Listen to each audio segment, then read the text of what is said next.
Welcome, ladies and gentlemen, to another exciting edition of Midwest Reviews. Well, today, guys, we're going to bring you a little bit of a change to our regular format. Basically, the reason behind doing this is the fact that we felt, with as many loyal subscribers as we have, that we wanted to give you guys some semi-regular content.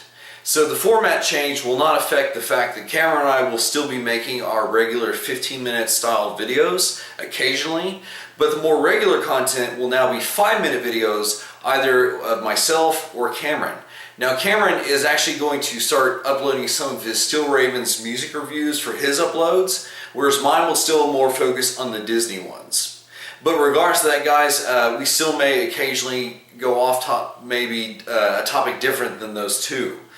But to kind of give you a little bit of an example of what the new uploads will look like, what we're going to do is, for the rest of this video, I'm actually going to focus on a subject about Disney that I've actually been really interested in, and I want to see what you guys also feel about that.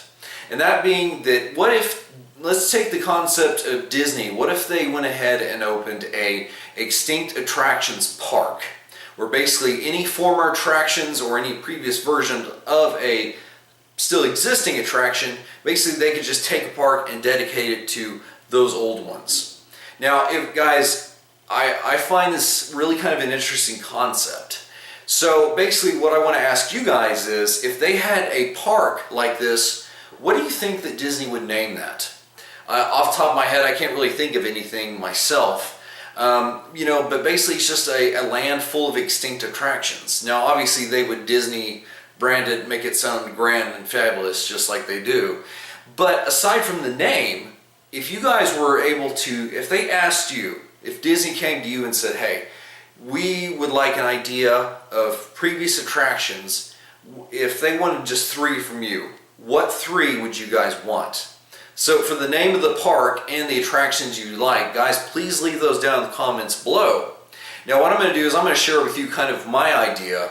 Like I said, I can't think of a name off the top of my head, but I have 3 attractions that I would actually like to see return to a land in some form or fashion. Now, the first one is actually it's the previous version of a still existing ride. And basically what that encompasses is, I actually prefer the Soarin' Over California as opposed to the Soarin' Over the World. Now, granted, I haven't actually rode on the new version, but I've seen the video of it. And the reason why I would like the Soarin' Over California to actually come back or be placed as its own unique attraction is the fact that whenever I graduated in 2006, we went there as a graduation trip. And the Soarin' Over California was the version that was playing at the time.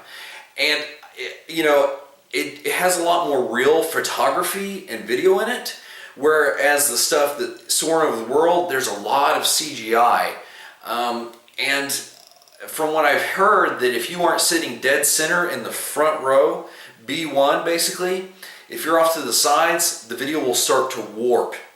And I mean, that's sad, because in Soarin' Over California, you may have got a slight bit of that if you're off to the side, but for the most part, it stayed exactly where it needed to as far as the video goes. And I just prefer the sights of California.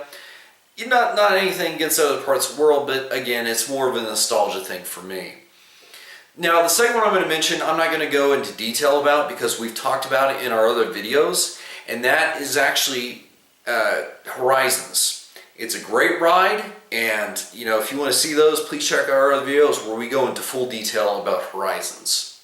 But my third is also another one that we briefly talked about in another video, and that is the 20,000 Leagues Under the Sea adventure. Now, I've seen the version of this that they have in Disney Sea where you get into the little mini subs.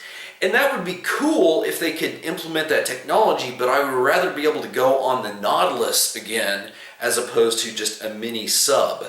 So if they could somehow incorporate, it's actually the technology they already have, and it would be in essence bringing back the old ride. Now, I'm not opposed to them bringing back the water version either, but I can see why from a monetary standpoint it wasn't feasible for them to keep it any longer. But other than that, guys, that's all I really have to say, and I hope you guys enjoyed this little bit of a preview of a new review. But anyway, guys, until next time, we'll see you in another review.